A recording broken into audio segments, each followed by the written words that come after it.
Hello दोस्तों, कैसे हैं आप सब? राम जी की पाठशाला में आपका बहुत-बहुत स्वागत है। उम्मीद करता हूँ आप सब अच्छे होंगे और आपकी तैयारी बहुत ही बढ़िया ढंग से चल रही होगी। दोस्तों, हम लोग पैट के जीएस के लिए बहुत अच्छी एक सीरीज़ चलाए हुए हैं, जिस सीरीज़ का नाम है पुष्पा राज सीरीज़, ठीक है? मेरे को तो ज़्यादा एक्शन करना आता नहीं है, बट आप लोगों को बेहतर तरीके से आता होगा और सबसे ज़्यादा इम्पोर्टेंट है एक्शन पेपर में दिखाना।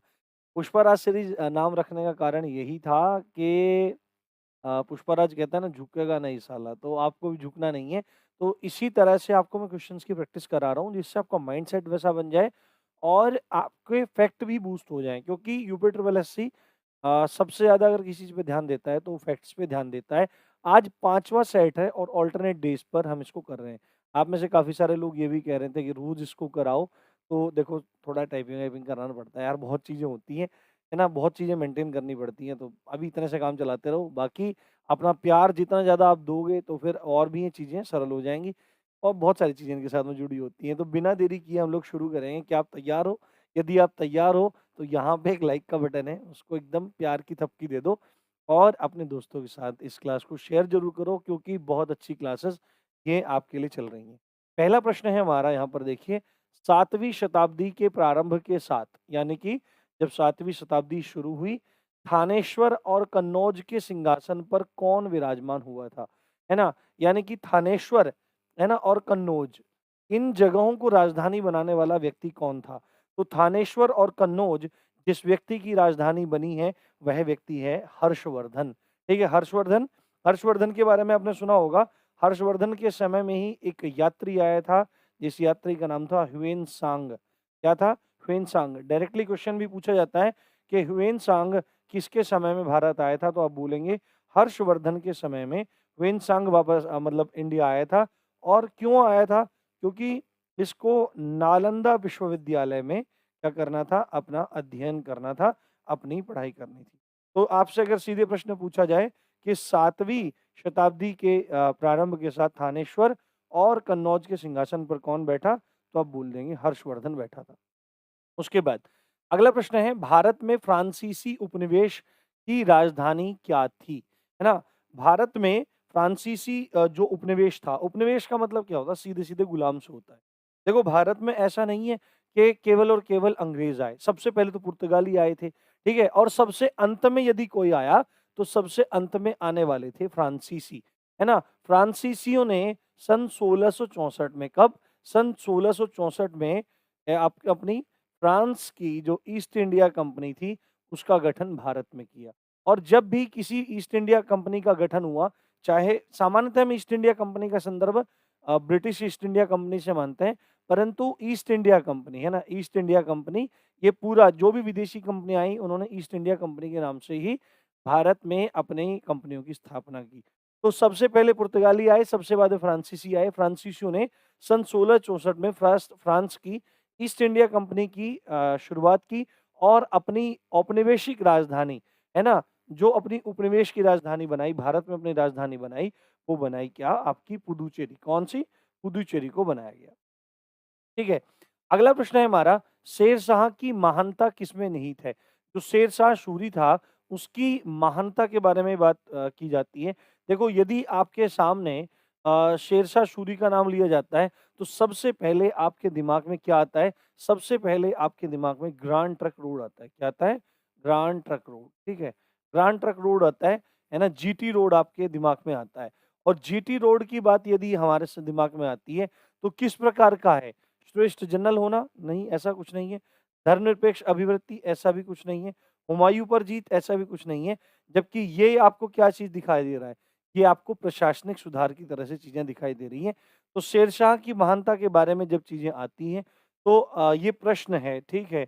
बहुत सारे लोग किसी चीज़ों को लेकर क्या हो जाते हैं, अपना सेंटिमेंटल हो जाते हैं, पर्सनली हो जाते हैं, ठीक है? मैंने क्या पढ़ाया था, मैं एक पढ़ा रहा था जातिवाचक संज्ञा पढ़ा रहा था। एक हिंदी क्लास भी चलाई हुई है, आप लोगों को देखनी चाहिए ऑल एग्ज़ाम्स के लिए, जिसमें कॉन्सेप्ट और प्रैक्टिस दोनों एक साथ हो जाते हैं, ठीक है?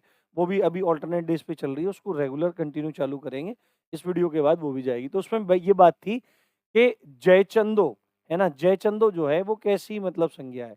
तो मैंने बताया, मतलब सब चीज़ एक्सप्लेन किया। तो एक भाई बोलता है, आप जयचंद को ऐसे कैसे कह सकते हैं? ठीक है, आपके पास क्या प्रूफ है? पृथ्वीराज चौहान के कवियों ने जो लिख दिया है। मैंने कहा महाराज मेरे को माफ़ करो, ठीक है? आप ना पढ़ाई पे ज़्यादा ध्यान दो। मैं यहाँ पे यहाँ मैं कोई जज नहीं बैठा हूँ कि कोई चीज़ें आपको बताई जाएगी, कोई नहीं बताई जाएगी।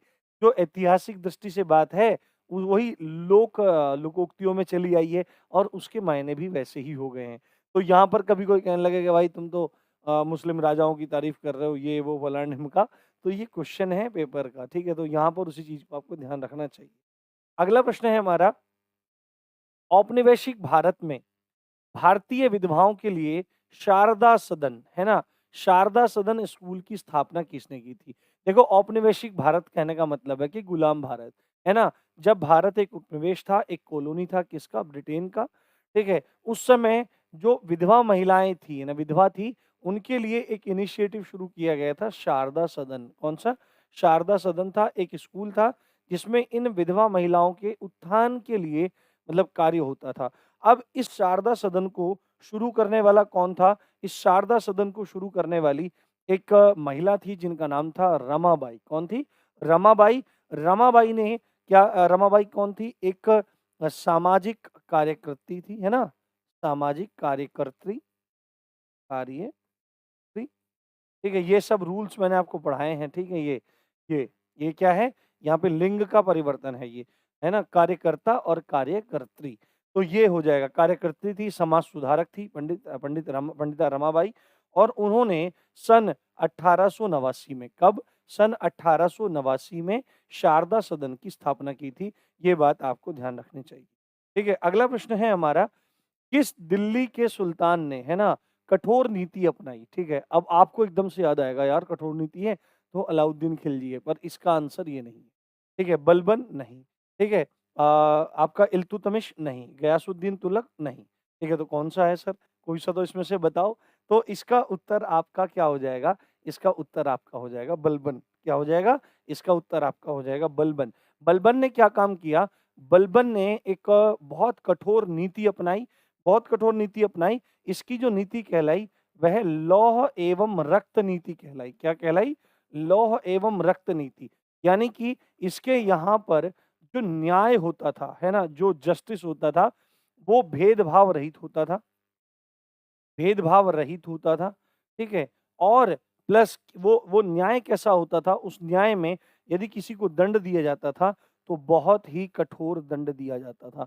तो बलबन की जो नीति थी, इसकी नीति को लौह एवं रक्त नीति कहते हैं, जिसमें बहुत कठोर दंड मिलता था और न्याय जो होता था, वो भेदभाव रहित होता था।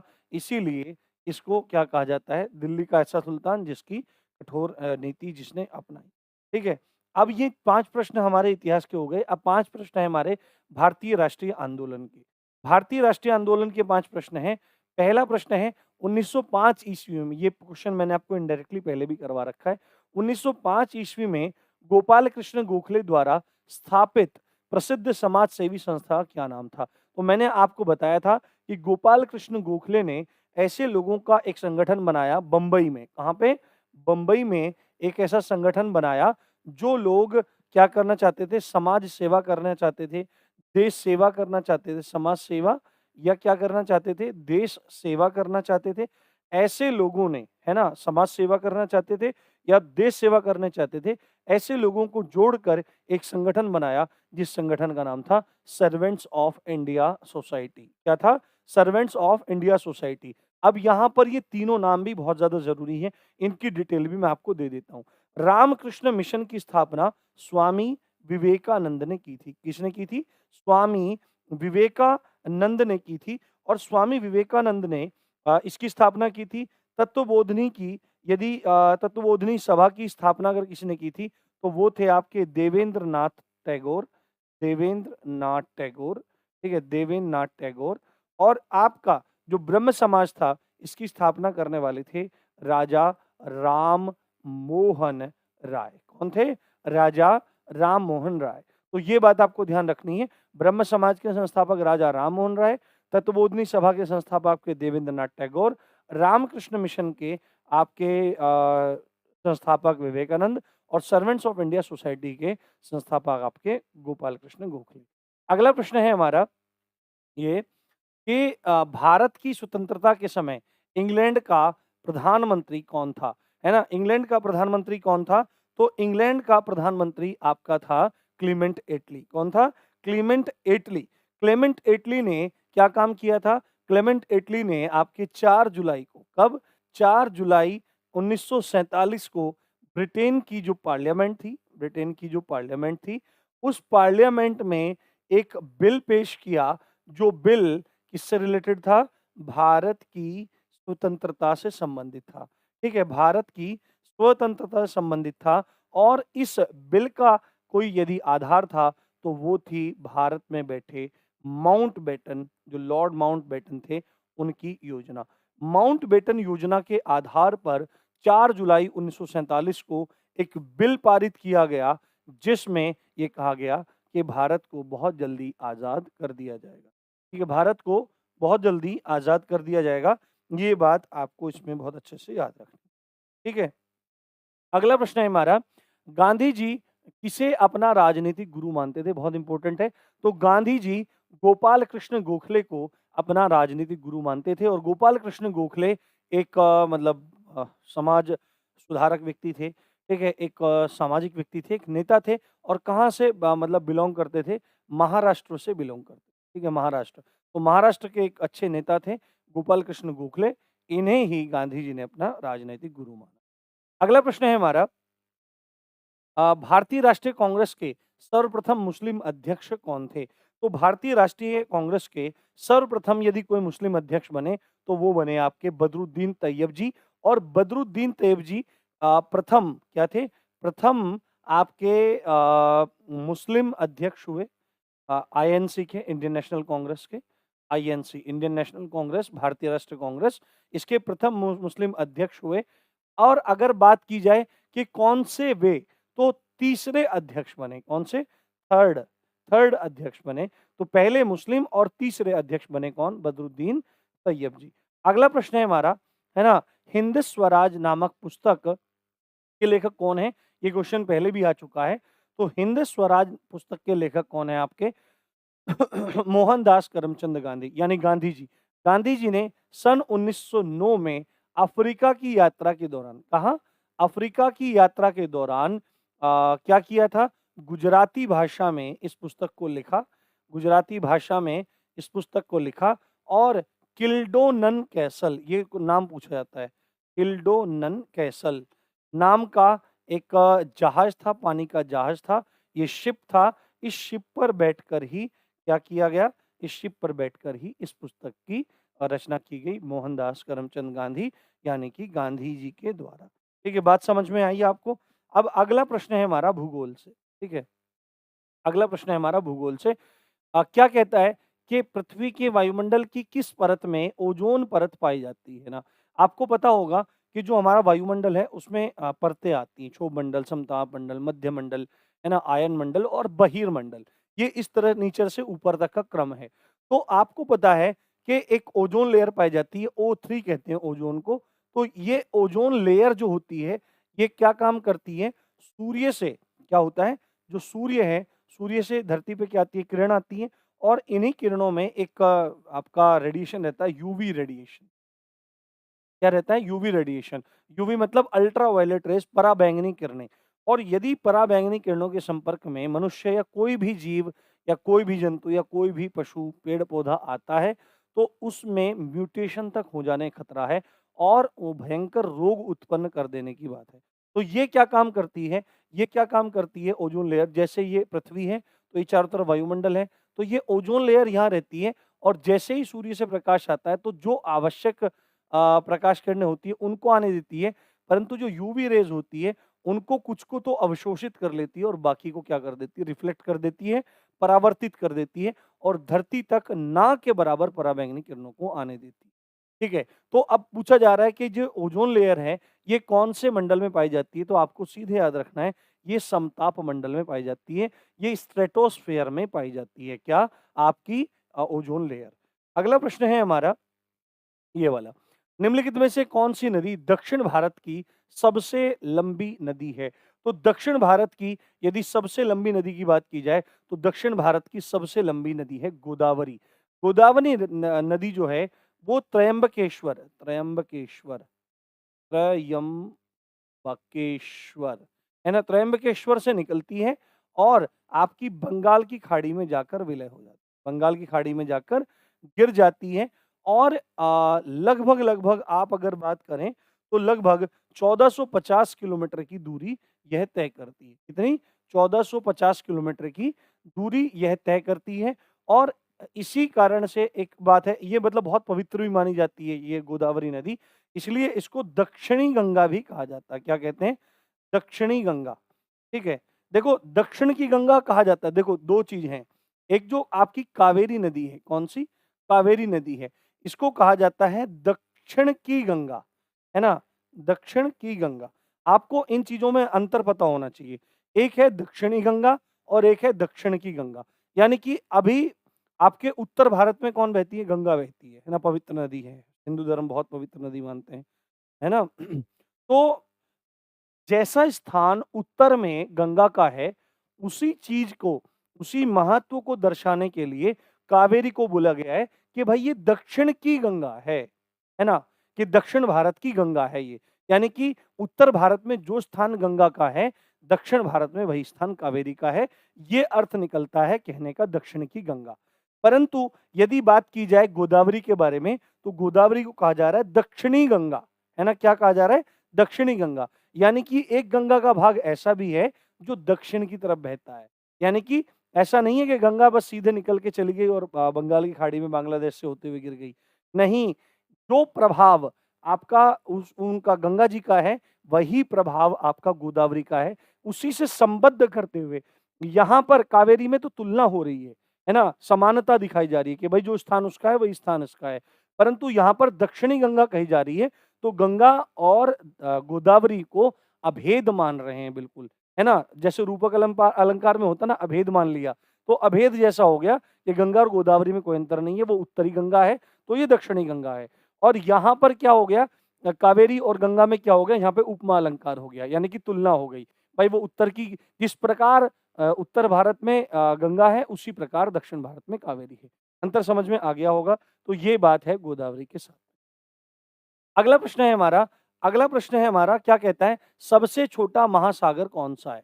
तो सबसे जो छोटा महासागर है, वो है आपका आर्कटिक महासागर। कौन-सा? आर्कटिक महासागर है। और सबसे बड़े महासागर की बात की जाए, तो पूरे विश्व में या पूरी पृथ्वी पर सबसे बड़ा महासागर है प्रशांत महासागर। अगला प्रश्न है, ऐसे घने धूसरी बादलों को क्या कहते हैं जो वर्षा करते हैं? यानी कि जो घने धूसरी बादल होते हैं ना, उनको क्या कहते हैं? तो सीधे-सीधे आप याद रख लेंगे, वर्षा स्तरी मेघ, है ना? वर्षा स्तरी मेघ कहा जाता है। अगला प्रश्न है इसमें, भारत में निम्नलिखित में से कौन-सी जनजाति सर्वाधिक संख्या में पाई जाती है? तो भारत में सर्वाधिक मतलब जनसंख्या में जो जनजाति मिलती है, तो वो गौंड जनजाति पाई जाती है, जो कहाँ-कहाँ मिलती है आपकी? छत्तीसगढ़ में मिलती है। ठीक है, ओडिशा में मिलती है, छत्तीसगढ़ में मिलती है, ओडिशा में मिलती है, उसके बाद आपके एमपी में मिलती है और आपके आंध्र प्रदेश में, आंध्र प्रदेश। इन 4 राज्यों में ये जनजाति पाई जाती है, छत्तीसगढ़, ओडिशा, एमपी और आंध्र प्रदेश में। तो ये भूगोल के 5 प्रश्न रहे। अब बढ़ते हैं हम लोग किस तरफ? भारतीय अर्थव्यवस्था की तरफ, ठीक है? भारतीय अर्थव्यवस्था की तरफ बढ़ते हैं। पहला प्रश्न क्या कहता है कि राजकोषीय नीति, जो कि आर्थिक सिद्धांत पर आधारित है, निम्न में से किस अर्थशास्त्री ने दी? तो आपसे पहली बात तो आपको याद रखना है, जो राजकोषीय नीति है, मतलब कि जो आपका पैसा है, जो आपका फंड है पूरा, उससे संबंधित नीति जो है, वह आर्थिक सिद्धांत पर आधारित है। ये जो पूरा का पूरी बात है ना? ये पूरा का पूरा जो लॉजिक है, ये राजकोषीय नीति, ये किस अर्थशास्त्री ने इसको मतलब दिया है? तो आपको सीधे याद रखना है, जॉन मेनार्ड कीन्स, या कीन्स भी आप इसमें याद रख सकते हैं। अगला प्रश्न है इसमें हमारा, प्राकृतिक प्रक्रिया के माध्यम से किसी वस्तु का उत्पादन भारतीय अर्थव्यवस्था के किस क्षेत्र से संबंधित होता है? देखो सिंपल सी बात है, प्राकृतिक प्रक्रिया के माध्यम से, यानी कि नेचुरली किसी चीज को क्या करना? उत्पादन, यानी कि पैदा करना। तो क्या होता है नेचुरली किसी चीज को पैदा करना? क्या होता है? तो किस तरह से होगा? या तो खेती से होगा, या खेती की सहायक क्रियाओं से होगा, है ना? कृषि सहायक क्रियाओं से होगा, सहायक क्रियाओं से होगा। जैसे क्या-क्या हैं क्रियाएँ आपकी? जैसे क्या-क्या हैं आपकी क्रियाएँ? खेती से संबंधित है तो पशुपालन है आपका, ठीक है? आपका मत्स्य पालन है, ठीक है? आपका और भी चीज़ें हो सकती हैं, ठीक है? आपकी वानिकी हो गई, है ना? आपकी वानिकी यानी फॉरेस्ट्री होगी। तो नेचुरल तरीके से किसी चीज़ का प्रोडक्शन करना किस फ़ील्ड में आता है? तो आप देख सकते हैं कि ये नेचुरल तरीके से खेती करना, खेती से संबंधित वो है। और जो कृषि है वो किस क्षेत्र में जाती है? वो आपके प्राथमिक क्षेत्र में जाती है, प्राइमरी सेक्टर में आपकी जाती है। देखो भारत की अर्थव्यवस्था को 3 क्षेत्रों में बाँटा गया है। पहला क्षेत्र है आपका प्राकृतिक क्षेत्र प्राथमिक क्षेत्र। प्राथमिक क्षेत्र में क्या है दोस्तों? प्राथमिक क्षेत्र में हमारी कृषि आती है, कृषि एवं सहायक क्रियाएँ आती हैं। द्वितीय क्षेत्र में हमारे उद्योग धंधे आते हैं, आधारभूत उद्योग धंधे आते हैं। लौह, इस्पात, वस्त्र, कपड़ा, ये वो, कोयला, है ना? ये सब उद्योग आपके आ जाते हैं। और तृतीय क्षेत्र हमारा आता है सेवा, है ना? जहाँ से हमें सर्विसेज़ मिलती हैं। जैसे आपका फ़ोन की सर्विस हुई, मोबाइल की सर्विस हुई, टीवी की सर्विस हुई, आपके होटल्स की सर्विस हुई, रेस्टोरेंट्स की सर्विस हुई। तो जहाँ से आपको सर्विसेज़ मिलती हैं, जहाँ से आपको सेवाएँ प्राप्त होती हैं, तो वो तृतीय क्षेत्र आपका आता है। तो भारतीय अर्थव्यवस्था का सबसे बड़ा क्षेत्र कौन-सा है? तो प्राथमिक क्षेत्र ही सबसे बृहद और बड़ा क्षेत्र है। ये बात आपको ध्यान रखनी चाहिए। ठीक है? उसके बाद अगला जो हमारा प्रश्न है, वो है नकदी रिज़र्व अनुपात किसका उपकरण है ना? नकदी रिज़र्व अनुपात किसका उपकरण है? तो यह आपके मौद्रिक नीति का उपकरण है। किसका? मौद्रिक नीति का उपकरण है, ये बात आपको ध्यान रखनी चाहिए। अगला है हमारा प्रश्न, विश्व व्यापार संगठन यानी कि डब्ल्यूटीओ, वर्ल्ड ट्रेड ऑर्गनाइजेशन, इसका मुख्यालय कहाँ पर है? तो इसका मुख्यालय है आपका जेनेवा, स्विट्ज़रलैंड में। विश्व व्यापार संगठन की आवश्यकता क्यों पड़ी?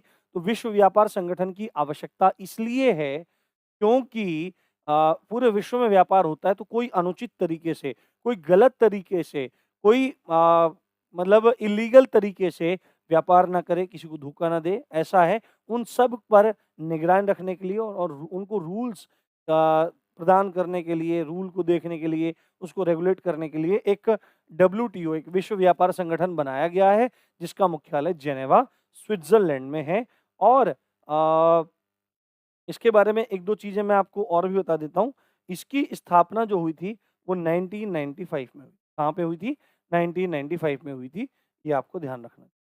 अगला प्रश्न है हमारा अर्थशास्त्र मानव निर्मित उत्पादन उपकरण को किस वर्गीकृत किस रूप में वर्गीकृत करता है ना? अर्थशास्त्र क्या है? मानव निर्मित उत्पादन उपकरण, यानी कि जो इकोनॉमिक्स है, वो क्या काम करता है? मनुष्य के द्वारा बनाया गया उत्पादन उपकरण, है ना? किसी चीज़ का उत्पादन करने के लिए कोई उपकरण बनाया गया है, कोई औज़ार बनाया गया है, कोई मशीनरी बनाई गई है, तो इसको किस तरह से देखता है? संगठन की तरह से देखता है, उपकरण की तरह से देखता है, लेबर की तरह से देखता है, कैपिटल की तरह से देखता है? तो कोई भी अगर मशीनरी है, कोई भी उपकरण है, इकोनॉमिक्स उसको पूँजी यानी कि कैपिटल की तरह से ही देखता है, ये बात आपको ध्यान रखनी चाहिए। अगला प्रश्न है, ये देखिए हमारा, यहाँ पर है भारतीय संविधान एवं लोक प्रशासन, मतलब संविधान के 5 प्रश्न आ गए हमारे पास। राष्ट्रीय खाद्य सुरक्षा अधिनियम निम्नलिखित में से किस वर्ष पारित किया गया था? तो जो राष्ट्रीय खाद्य सुरक्षा अधिनियम है, इसके पारित वर्ष को बताने से पहले आपको मैं एक बात बता देता हूँ। इस अधिनियम को लाया गया था कि जिससे भारत के लोगों को खाद्यान्न मिल सके, ठीक है ना? कितना? पर्याप्त, जितनी उनको आवश्यकता है, उन सबको पर्याप्त खाद्यान्न मिल सके और कम से कम दाम में, कम से कम दाम में और सही तरीके से मिल सके, इसलिए राष्ट्रीय खाद्य सुरक्षा अधिनियम को लाया गया था सन 2013 में। कब लाया गया था? सन 2013 में इसको लाया गया था। अगला प्रश्न है हमारा जिला कलेक्टर का पद कब बनाया गया था? तो जिला कलेक्टर का पद बनाया गया था 1772 में और इसको बनाने वाला था कौन? Warren Hastings. कौन था? Warren Hastings. Warren Hastings. Warren Hastings ने इस पद को बनाया था। साथ में वॉरेन हेस्टिंग्स ने क्या किया था? 1772 में ही हर जिले में एक फौजदारी, क्या है ना? एक फौजदारी और एक दीवानी न्यायालय, एक दीवानी न्यायालय की स्थापना की थी, है ना? आपको पता है दीवानी फौजदारी न्यायालय में क्या अंतर होता है ना? दीवानी क्या होता है, फौजदारी क्या होता है? देखो 2 तरह के न्यायालय मुख्यतः रहते हैं। एक दीवानी न्यायालय होता है। दीवानी न्यायालय में क्या आता है कि रुपया, ज़मीन, जायदाद, पैसा, इनसे संबंधित जो मुकदमे होते हैं, विवाद होते हैं, वो सुने जाते हैं, ठीक है? आपने मतलब देखा आपका आपकी आपकी डोल किसी ने दबा ली है, ठीक है? आपका ज़मीन किसी ने कब्ज़ा लिया, आपका रुपया किसी ने ले लिया पर वापस नहीं कर रहा है, बदतमीज़ी कर रहा है, अब मैं नहीं दूँगा भाई साहब, क्या मतलब है देने का? तो I will see you in the court, है ना? अब मेरे को ज़्यादा इंग्लिश नहीं आती है, पर सिंपल-सिंपल कहते हैं I will see you in the court, ऐसे बोल देते हैं। तो सामान्यतः उसकी मतलब जो परिभाषा निकलती है कि मैं तुमको कोर्ट में देखूँगा, मैं तुमको कोर्ट में मिलूँगा, घसीटूँगा तुमको कोर्ट में। तो इतना विश्वास आज भी भारतीय लोगों को न्याय व्यवस्था पर है, पर न्याय व्यवस्था क्या है लचर पड़ी हुई है। बहुत कम जजेस हैं, लाखों केसेस पेंडिंग पड़े हैं। तो दीवानी ये होता है। फौजदारी में क्या होता है कि आपने किसी का सिर फाड़ दिया, हड्डी तोड़ दी, गला काट दिया, मर्डर कर दिया, रेप कर दिया, है ना? ये सब केसेस जो होते हैं, लूट, डकैती, चोरी वगैरह ये सब केसेस होते हैं। ये सब आपके किस में आते हैं? ये सब आपके आते हैं फौजदारी न्यायालय में, ठीक है? तो दीवानी न्यायालय रुपया, पैसा, ज़मीन, जायदाद और फौजदारी न्यायालय सिर में टूट-फूट, चोट, मार-पीट ये सब आपका फौजदारी में आ जाता है, ठीक है? बात समझ में आई? अब अगला प्रश्न है हमारा, संविधान में जन स्वास्थ्य एवं स्वच्छता तथा अस्पताल एवं औषधालय किस सूची में आते हैं?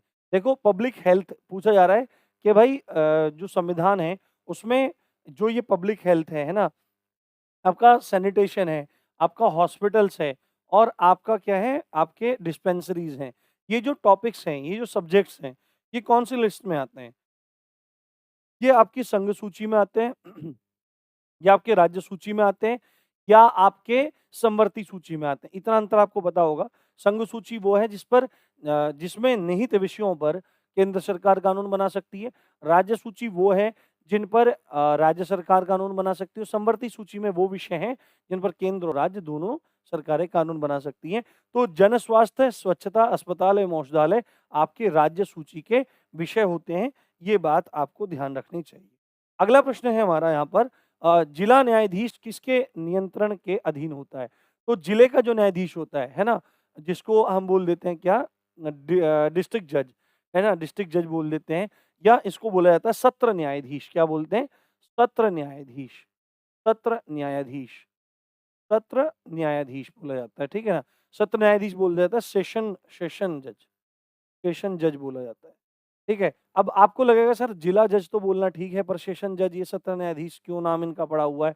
तो इसमें एक मतलब बात है कि पहले समय में क्या होता था कि अंग्रेज़ों की अदालतें लगती थी और अंग्रेज़ क्योंकि थोड़ा-सा आप देखे होंगे कि वो किस जलवायु से आए हैं, थोड़े ठंडे जलवायु से आए हैं।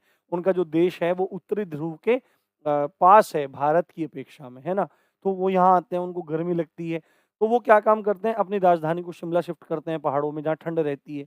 तो वो क्या काम करते हैं करते थे जज जो होते थे मतलब जब उनके पास केसेस आते रहते थे, तो उनके पास जो उनके बाबू हैं या अर्दली हैं, कुछ भी हैं, जो उनके अधीनस्थ कर्मचारी हैं, उनको ये बोलते रहते थे कि भाई देखो अभी गर्मियों का समय आ गया है और अभी हम लोग जा रहे हैं शिमला वगैरह।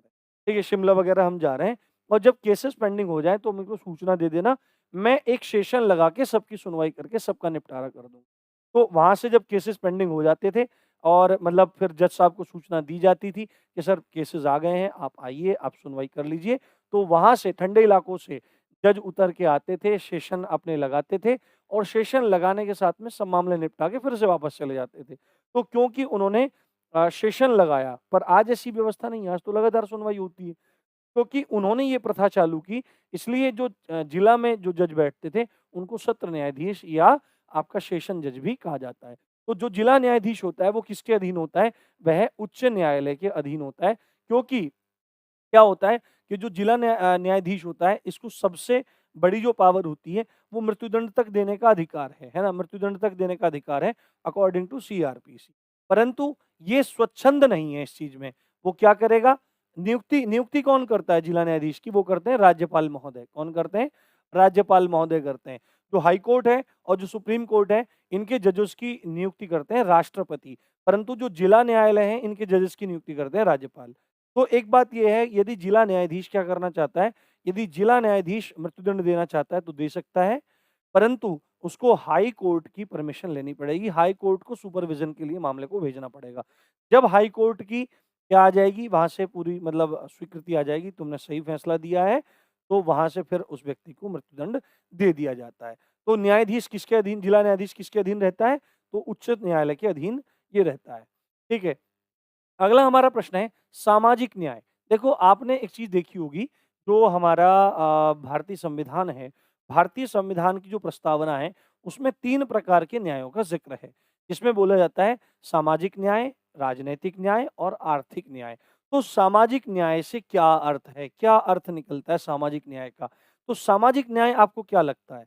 मतलब न्याय का मतलब क्या होता है कि बिल्कुल एक ऐसी स्टेट जहाँ पर किसी को भी मन में क्षोभ ना हो किसी के भी कृत्य से। परंतु क्या हमारे समाज में सामाजिक न्याय है? नहीं है। क्योंकि सबको समानता के दर्जे से आज भी देखा नहीं जाता। बहुत मतलब आपको क्या कहें, कथित रूप से बहुत सारे लोग अपने आप को उच्च कुलीन मानते हैं, उच्च जाति का मानते हैं, ठीक है? अरे हम तो ये हैं और ये तो अछूत है, इसको कैसे टच किया जाए, ये किया जाए। तो ये मतलब कितनी बड़ी विडंबना समाज में है कि अछूत किसी को बोल देना। तो अरे भाई वो भी इंसान है, आप भी इंसान हैं, ठीक है? अभी आपको यदि कोई और बात है तो वो कीजिए, परंतु किसी का इस तरह से निरादर नहीं कर सकते आप, ठीक है? अरे ये तो फलानी जाति का है, अरे यार ये तो फलाने धर्म का है, ठीक है? ये है, वो है। तो संविधान इसके लिए बारे में नहीं बोलता और संविधान की नींव ही इस बात पे रखी गई है कि व्यक्तियों को सामाजिक न्याय दिया जाए। तो सामाजिक न्याय का जो सीधे-सीधे अर्थ निकलता है कि जाति के आधार पर, नस्ल के आधार पर, ऐसे ये सब चीज़ हैं। देखो जाति के आधार पर कितना भेदभाव रहता है समाज में कि भाई हम ऊँची जाति के हैं, तुम नीची जाति के हो, तुम ऐसे हो, तुम वैसे हो। तो समाज में और दूसरी बात है राजनीतिज्ञों ने इतना बुरा हाल कर दिया है, नेताओं ने, देश में रहना भारी हो रहा है, बहुत भारी हो रहा है और सब लगे पड़े हैं, देश की चिंता शायद ही किसी को है। देश में जो सबसे बड़ा हथियार इस समय है, सबसे बड़ा हथियार है आपका युवा, है ना? 60 से 65% युवा हैं, परंतु उनकी तरफ ध्यान देने वाला कोई है ही नहीं। बस चल रहा है कि हमको अपनी पार्टी जितानी है, तो उसके लिए एजेंडे चलते रहते हैं। ठीक है? नस्ल है, नस्ल के आधार पर नहीं, किसी को रंग रंग के ऊपर कह देते हैं, रंग के ऊपर क्या कहते हैं कि बुरी नज़र वाले तेरा मुँह काला। तो मतलब रंग भेद जैसा भी है, काले आदमी को थोड़ा हीन दृष्टि से देखा जाता है, अगर लड़की थोड़ी सांवली है, तो मतलब जब लड़के की माँ देखने आती तो हाँ यार, ऐसे बोलती है। लड़के का ब्याह नहीं होता है, अबे काला है साला भाई बेकार है, कोई फ़ायदा नहीं है। लिंग के आधार पर बहुत भेदभाव है। लिंग के आधार पर कि पुरुष जो हैं वो अपने आप को सर्वश्रेष्ठ मानते हैं, ठीक है? स्त्री को दबाना सोचते हैं और जो ती थर्ड जेंडर है, उसको तो भाई भगवान ही मालिक है, बहुत बुरा भेदभाव है। तो इन सब के आधार पर सभी प्रकार का भेदभाव दूर होना चाहिए, यही अवधारणा है आपकी सोशल जस्टिस की, सामाजिक न्याय की। ठीक है? ये बात आपको समझ में आई होगी। अब हम चलते हैं सामान्य विज्ञान की तरफ, है ना? विज्ञान की तरफ चलते हैं। विज्ञान में क्या कहा जा रहा है कि मछली में मौजूद राइबोफ्लेविन, है ना? राइबोफ्लेविन क्या है? एक विटामिन है, उस विटामिन का क्या है? ये रासायनिक नाम है। क्या है दोस्तों? रासायनिक आपका नाम है ये राइबोफ्लेविन। और राइबोफ्लेविन जो है वो किस विटामिन का नाम है? वो है आपके विटामिन बी2 का। ठीक है? और ये किसमें मिलता है? ये आप देखिए यहाँ पर मछली में मिलता है, तो ये आपको ध्यान रखना है। ठीक है? अगला प्रश्न है, जब पानी जम जाता है तो उसका घनत्व क्या हो जाता है? शून्य हो जाता है या एक जगह स्थिर हो जाता है, बढ़ जाता है या घट जाता है? तो आपको ये चीज़ ध्यान रखनी है कि जब पानी जम जाता है तो उसका जो घनत्व होता है, जो उसकी डेंसिटी होती है, वो तो हो जाती है घट, वो तो घट जाती है। और आयतन क्या होता है? आयतन आपका बढ़ जाता है। आयतन क्या होता है? आपका बढ़ जाता है। जैसे आप एक चीज़ नोटिस करो, आप एक चीज़ नोटिस करो, आपने एक पानी की बोतल ली और उसको आपने उठा किसमें रख दिया? फ्रीज़र में रख दिया, है ना? जैसे यही पानी की बोतल है, यही पानी की बोतल है, आपने इसको फ्रिज में रख दिया। देखो ऐसे सामान्य तरह से ये आपको दिख रही होगी, ठीक है? परंतु मैंने कई बार ऐसा किया है, तो आप यहाँ देखो, आप यहाँ देखो, आपको दिखाने की कोशिश करता हूँ, शायद आपको दिखाई दे जाए। देखो ये उभार दिख रहा है आपको यहाँ पे, ये उभार दिखाई दे रहा है ये? तो ये उभार क्यों आया है? क्योंकि बार-बार मैंने इसमें बर्फ जमाई है। तो बार-बार बर्फ जमती है तो क्या होता है? इसका घनत्व तो कम हो जाता है, परंतु वो जो आयतन है, वो बढ़ जाता है, इसलिए ये बोतल भी एक्सपैंड हो जाती है और बार-बार एक्सपेंशन के कारण ही ये खेल इसके साथ में अब होने लगा है।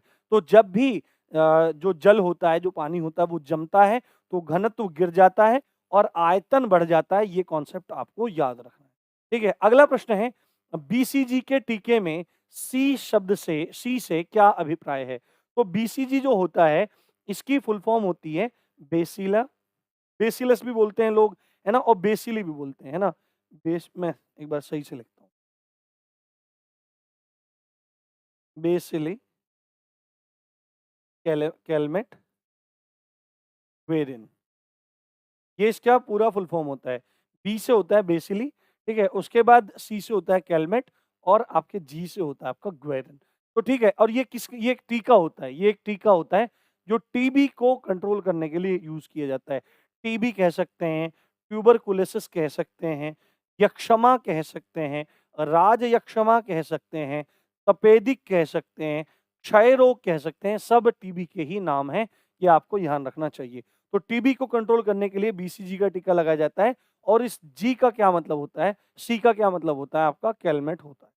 अगला प्रश्न है हमारा पानी की स्थायी कठोरता को दूर करने के लिए कौन सी विधि का प्रयोग किया जाता है ना? कौन सी विधि का प्रयोग सॉरी नहीं किया जाता है।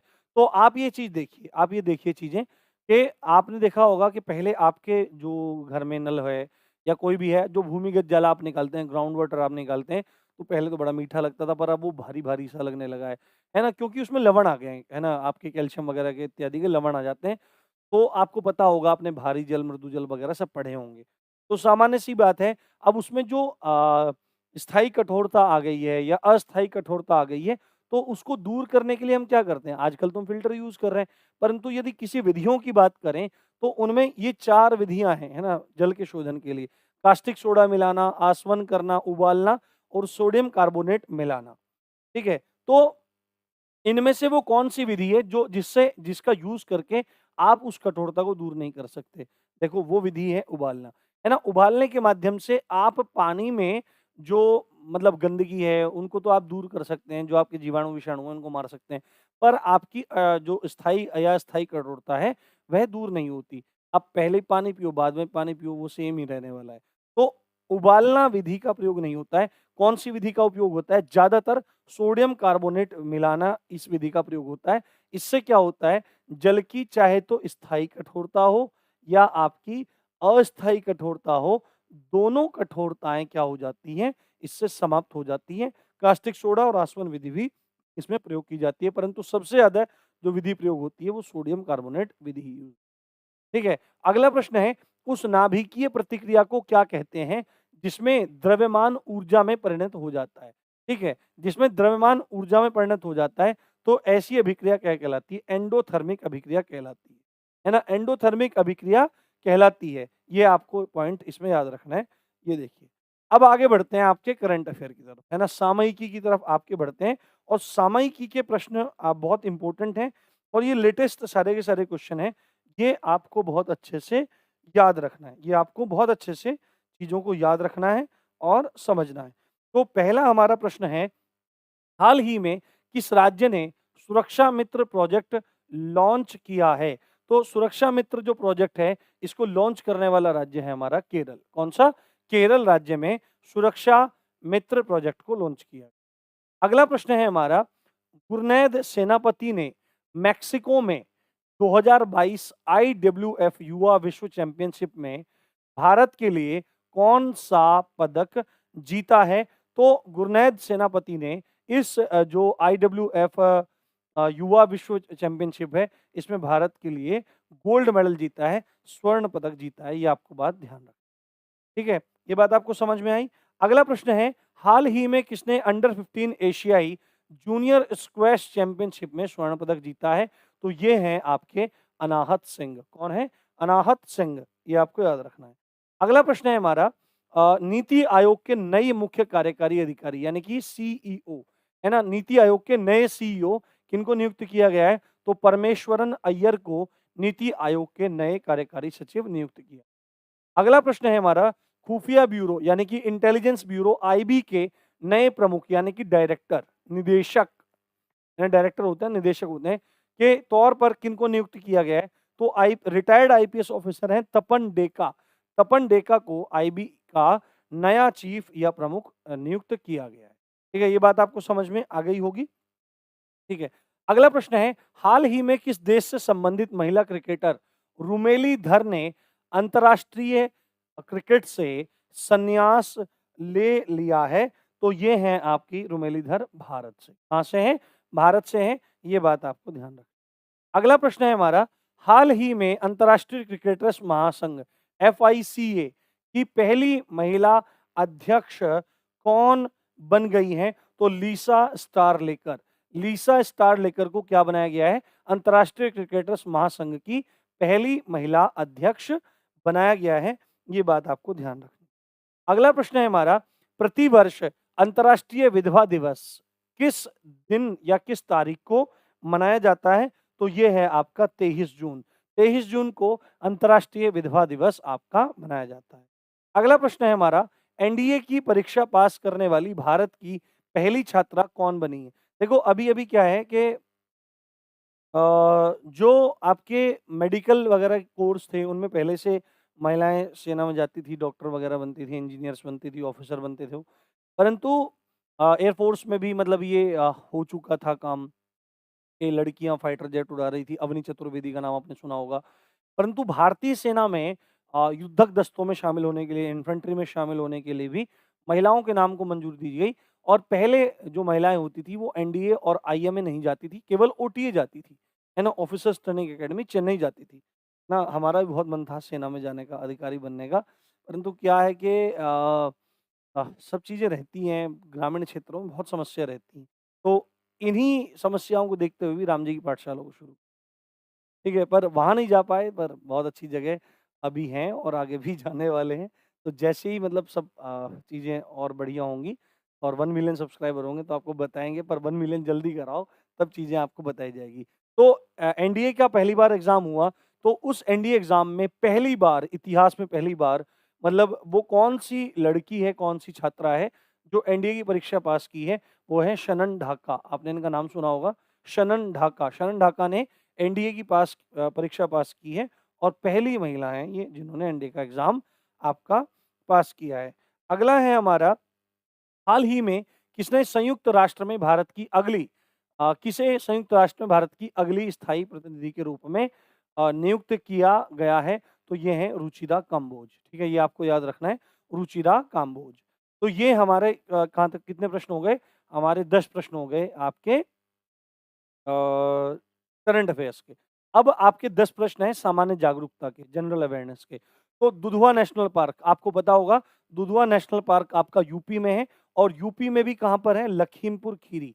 लखीमपुर खीरी नेपाल के बॉर्डर से लगता हुआ जिला है, लखीमपुर खीरी, है ना? ये आपको याद रखना है, लखीमपुर खीरी। और ये लखीमपुर खीरी में ये पार्क है जो बाघों के संरक्षण के लिए और बारहसिंगा एक प्रकार का हिरण होता है, बारहसिंगा। इस बारहसिंगा नाम के हिरण के संरक्षण के लिए इस नेशनल पार्क को जाना जाता है, ठीक है? अगला प्रश्न है हमारा, पर्यावरण मित्र ईंधन गैसोहोल किसके मिश्रण से बनता है? तो जो गैसोहोल बनाया जाता है वो पेट्रोल और इथेनॉल, इथेनॉल क्या होता है? आपका एथिल एल्कोहल होता है। क्या होता है दोस्तों? Ethyl alcohol, ethyl alcohol, alcohol. आपने इसका नाम ज़रूर सुना होगा, C2H5OH, C2H5OH एथिल एल्कोहल है ना? CH3OH हो जाता है मेथिल एल्कोहल। आपने IUPAC नेम इनके पढ़े होंगे, देखे होंगे। तो पेट्रोल और इथेनॉल, तो पेट्रोल कितना होता है? 90% होता है और 10% क्या होता है आपका? इथेनॉल होता है। तो इनसे जो मतलब ईंधन बन के तैयार होता है, इसको गैसोहॉल कहा जाता है और ये पर्यावरण प्रेमी होता है, पर्यावरण मित्र होता है। ठीक है, अगला प्रश्न है हमारा, वायुमंडल की वार्षिक तापमान वृद्धि को क्या कहते हैं? देखो जब वायुमंडल में वार्षिक तापमान वृद्धि, है ना, तापमान वृद्धि हो रही है, यानी क्या हो रहा है? ग्लोबल वार्मिंग हो रही है ना? Global warming. तो ग्लोबल वार्मिंग को वायुमंडल की वार्षिक तापमान वृद्धि कहा जाता है, ये बात आपको समझनी चाहिए। अगला प्रश्न है हमारा, पिछौला झील। तो पिछौला झील कहाँ पर है? पिछौला झील आपकी उदयपुर में है और उदयपुर कहाँ पे है दोस्तों? आपके राजस्थान में है। कहाँ पे है? राजस्थान में है। ये बहुत प्रसिद्ध झील है।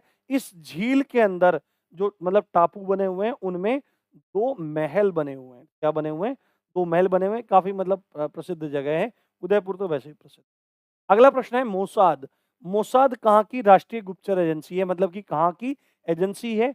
गुप्तचर एजेंसी, जैसे भारत में इंटेलिजेंस ब्यूरो है ना? और रॉ है। इंटेलिजेंस ब्यूरो क्या काम करती है? देश के अंदर गुप्तचर गतिविधियों पे ध्यान देती है और रॉ क्या काम करती है? रॉ बाहरी मामलों को संभालती है। तो इसी प्रकार हर देश की एक गुप्तचर एजेंसी होती है। मोसाद एक बहुत खतरनाक एजेंसी है। ये कहाँ की एजेंसी है? इज़राइल की एक गुप्तचर एजेंसी। अगला प्रश्न है हमारा, तीसरे ग्रीष्मकालीन युवा ओलंपिक खेल 2018 में पदक तालिका में भारत का कौन-सा स्थान रहा है? तो भारत का स्थान रहा है इसमें 17वां, 17th। तीसरे ग्रीष्मकालीन युवा ओलंपिक में 2018 में पदक तालिका में भारत का 17वां स्थान रहा है। अगला प्रश्न है, भारत रत्न सम्मानित होने वाले पहले संगीतकार कौन थे? तो भारत रत्न से सबसे पहले यदि कोई संगीतकार सम्मानित हुए थे, तो वो हुए थे 1999 में पंडित रविशंकर। और पंडित रविशंकर क्या बजाते थे? सितार बजाते थे। आपने देखा होगा, सितार बजाते थे। इनकी एक बात और भी है, ये सितार वादक तो थे ही, साथ में संगीतज्ञ भी थे। और एक इम्पोर्टेंट बात ये है दोस्तों कि इस व्यक्ति को 3 ग्रैमी अवार्ड भी मिल चुके हैं, है ना? 3 ग्रैमी पुरस्कार भी मिल चुके हैं। और ग्रैमी पुरस्कार किसमें दिया जाता है? आपके म्यूजिक के क्षेत्र में, संगीत के क्षेत्र में ग्रैमी पुरस्कार दिया जाता है। अब अगला प्रश्न है, प्रसिद्ध उपन्यास चंद्रकांता। तो चंद्रकांता का कौन है आपका? देवकी नंदन खत्री है, ये आपको ध्यान रखना है।